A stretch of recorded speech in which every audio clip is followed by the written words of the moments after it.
राहुरीनगर पाथर्डी विधानसभा मतदारसंघातील महाविकास आघाडीचे अधिकृत उमेदवार आमदार प्राजक्त तनपुरे यांचा प्रचार गावभेट दौरा अहमदनगर जिल्ह्यातील पाथर्डी तालुक्यातील बैजू बाबुळगाव, भोसे, दगडवाडी, कानोबाची वाडी, सातवड, त्रिभुवनवाडी, कौडगाव, जोहारवाडी, निंबोडी, देवराई, घाटशिरस या भागामध्ये पार पडले। पाहूया याबाबतचा सविस्तर वृत्तांत। राहुरी नगर पाथर्डी मतदारसंघामध्ये दुष्काळी भाग म्हणून ओळख असलेल्या पाथर्डी आणि नगर तालुक्यातील शेतकऱ्यांना वांबुरी चारीचं पाणी नियमितपणे मिळावं यासाठी वेळप्रसंगी पदरमोड करून या योजनेचं पाणी टेलच्या गावापर्यंत देण्याचा प्रामाणिकपणे प्रयत्न केला आणि 10 वर्षात जेवढं पाणी या लाभधारक शेतकऱ्यांना मिळालं नाही त्यापेक्षा जास्त पाणी 5 वर्षात दिलं, परंतु कधीही बटन दाबायची नौटंकी केली नाही। आम्ही पाणी देणारे आहोत, पाणी अडवणारे नाहीत अशा शब्दात आमदार प्राजक्त तनपुरे यांनी मुळा धरणावर वांबुरी चारीच्या नावानं बटन दाबून फोटो सेशन करणाऱ्या विरोधकांचा चांगलाच समाचार घेतला। पाथर्डी तालुक्यातील बैजू बाबळगाव, भोसे, दगडवाडी, कानोबाची वाडी, सातवड, त्रिभुवनवाडी, कौडगाव, जोहारवाडी, निंबोडी, देवराई, घाटशिरस या गावात आमदार तनपुरे यांच्या प्रचार सभा, गावभेटी पार पडल्या। प्रत्येक गावामध्ये आमदार तनपुरे यांचं जोरदार स्वागत ग्रामस्थांच्या वतीनं करण्यात आलं। महिला भगिनीकडनं देखील आमदार तनपुरे यांचं औक्षण करण्यात आलं। सातवड इथं उपस्थित मतदारांसमोर बोलताना आमदार तनपुरे म्हणाले, या भागासाठी पिण्याच्या पाण्यासाठी महत्त्वपूर्ण ठरणारी मिरी तिसगाव नळ योजना सौर ऊर्जेवर आपण चालवणार असून वांबुरी चारीचे पाणी देखील प्रत्येक लाभधारक पाझर तलावात पोहोचावं यासाठी काही ठिकाणी पाईपलाईनची दुरुस्ती करण्याची गरज आहे। ती दुरुस्ती देखील करून प्रत्येक लाभधारक गावाला हक्काचं पाणी देण्याचं नियोजन आपण पुढील कार्यकाळात करणार आहोत। मतदारसंघातील प्रत्येक गावात भरीव असा विकास निधी दिला आहे, त्यामुळे पाथर्डी तालुक्यातील जनतेची मोठी साथ आपल्याला मिळत असल्याचं आमदार तनपुरे म्हणाले। विरोधकांकडे बोलण्यासारखं काही नाही, त्यामुळे केवळ बिनबुडाचे आरोप करून लोकांचं मनोरंजन करण्याचं काम विरोधकांकडनं सुरू आहे। सभामंडप म्हणजे विकास नाही, रस्ते, विजेचा प्रश्न, पिण्याच्या पाण्याचा प्रश्न, शेतीच्या पाण्याचा प्रश्न प्राधान्यानं मार्गी लावला। वांबुरी चारी टप्पा 2चा देखील पाठपुरावा आपणच केला आहे। त्या योजनेचे देखील पाणी प्रत्येक लाभधारक गावातील शेतकऱ्याला देण्याचं आपण नियोजन करणार असल्याचं आमदार तनपुरे म्हणाले। तसंच 5 वर्षामध्ये चांगलं काम केल्यामुळेच मला या भागात मोठं मताधिक्य मिळेल असा विश्वास आमदार प्राजक्त तनपुरे यांनी NTV न्यूज मराठीशी बोलताना व्यक्त केला। आज पाथर्डी तालुक्यातल्या माझ्या मतदारसंघातल्या पाथर्डी तालुक्यातल्या काही गावांचा गावभेट दौरा आहे। सकाळपासून वैजू बाबुळगाव, भोसे, दगडवाडी, कानोबाची वाडी, सातवड अशा ठिकाणी गावाच्या भेटी झालेल्या आहेत आणि अत्यंत उत्साहपूर्वक वातावरण या सर्व गावांमध्ये बघायला मिळालेलं आहे। 5 वर्ष या भागामध्ये दुष्काळी भागाला वांबुरी चारीचं पाणी देण्याचं अत्यंत नियोजनबद्ध काम 5 वर्षात झालेलं आहे। त्याचबरोबर विजेच्या समस्या असतील त्याचं देखील निराकरण करण्याचं काम झालं आहे। शिराळ येथे नवीन उपकेंद्राचं काम चालू आहे। जवखेडला आपण नवीन उपकेंद्र मंजूर केलं, त्याचंही काम चालू होईल आणि म्हणून ह्या मूलभूत सगळ्या प्रश्नांच्या वरती काम केल्यामुळं 5 वर्ष या भागातल्या जनतेचा अत्यंत उत्साहपूर्वक उत्स्फूर्त प्रतिसाद मला बघायला मिळतो आणि सगळ्या जनतेचा प्रतिसाद बघता मला निश्चितपणे या भागातून देखील मोठं मताधिक्य मिळेल अशी खात्री वाटते। तसंच सातवड गावचे माजी सरपंच ज्येष्ठ नेते संभाजी वाघ हे कट्टर विखे समर्थक असून संभाजी वाघ यांनी कार्यकर्त्यांसह राष्ट्रवादी शरदचंद्र पवार यांच्या पक्षाला जाहीर पाठिंबा दिला असून माजी सरपंच संभाजी वाघ यांनी NTV न्यूजशी बोलताना आपल्या भावना याप्रमाणे व्यक्त केल्या। मी संभाजी वाघ, सातवड।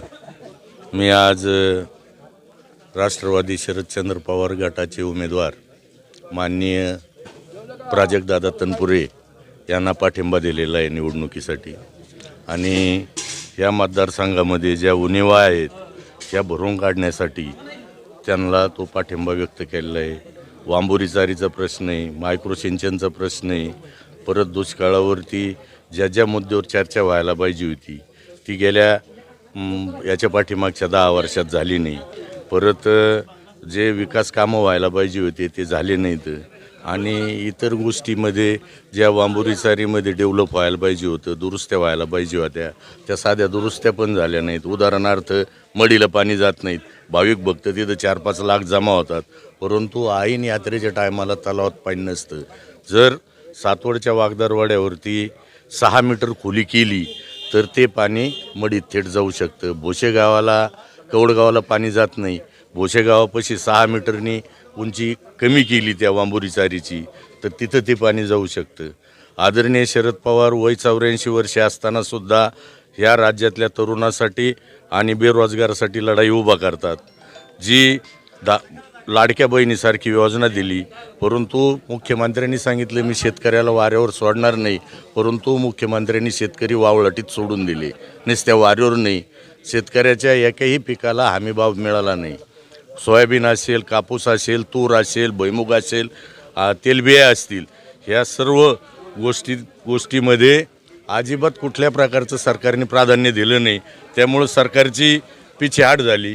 थोडक्यात ही योजना घेण्याऐवजी शेतकऱ्याच्या खिशात जर हे पैसे घातले असते तर लाडक्या बहिणीसारखी योजना देण्याची सरकारवर वेळ आली नसती.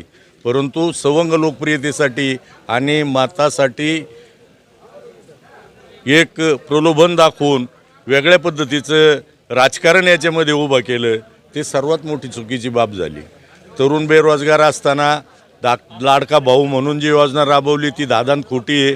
5-6 महिन्यासाठी ते पैसे मिळणार आहेत, नंतर ते तरुण सगळे बेरोजगार होणार आहेत. मग ह्या बेरोजगारीला वाचवण्यासाठी सरकारने कोणते पावलं उचलले 2.5 वर्षामध्ये? कोणते रोजगार निर्माण केले? खेड्यातून शहराकडे जाण्याची संख्या वाढली, परंतु शहरातून खेड्याकडे येण्यासाठी ज्या लघु उद्योगाची गरज होती शेतकऱ्याच्या मुलाला, ती गरज भागली गेली नाही. त्याच्यामुळं आणखी बेरोजगारी वाढली. आजचा तरुण व्यसनाच्या आहारी गेलाय, बेरोजगार बनलाय. पान, पराग, गोवा, गुटखा असे अंमली पदार्थ खाऊन देवळाच्या मागं पुढं तरुण भरकटतोय. कुटुंब नियोजनासारखी पूर्वी राबवलेली योजना आज तरुणाच्या याच्यावर पडली, ती वाईटवर पडलेली आहे. अनेक बेरोजगार लग्नाअभावी 50-50 तरुण प्रत्येक गावामध्ये पडलेले आहेत. याच्यावर वेगळ्या पद्धतीचं नियोजन सरकारने करायला पाहिजे होतं, परंतु त्याच्याकडे लक्ष न देता सवंग लोकप्रियतेसाठी अनेक वेगवेगळ्या घोषणा करून सरकारने महाराष्ट्राच्या जनतेला आणि शेतकऱ्याला वेडं बनवलं आहे.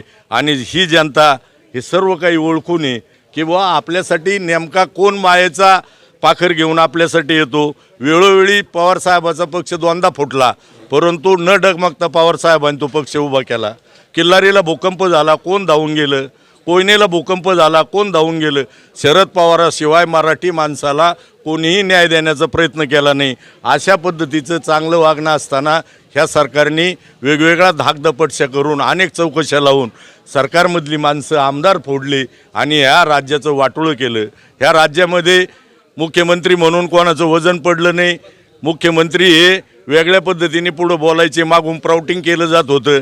शेतकऱ्यासाठी एकही योजना ह्या सरकारने राबवली नसल्यामुळे 2.5 वर्षामध्ये जी महाराष्ट्राची पिछेहाट झाली ती 10 वर्षात पण भरून येणार नाही.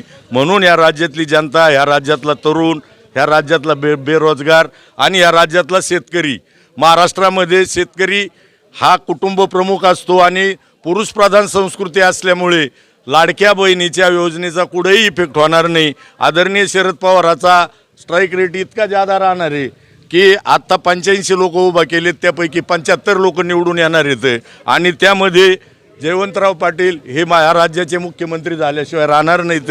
अशा पद्धतीचं एक वातावरण राज्यभर उभं राहिले. अनेक ठिकाणच्या चर्चा मी ऐकतोय, अनेक ठिकाणच्या चॅनेलवर मी सगळ्या.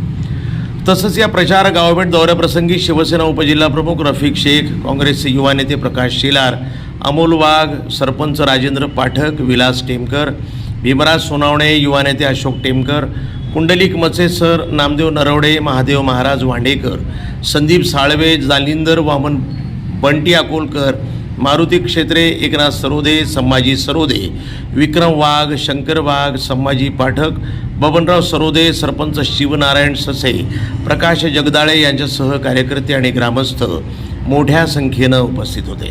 प्रतिनिधी भिवसेन टेमकर, NTV न्यूज मराठी, पाथर्डी, अहमदनगर.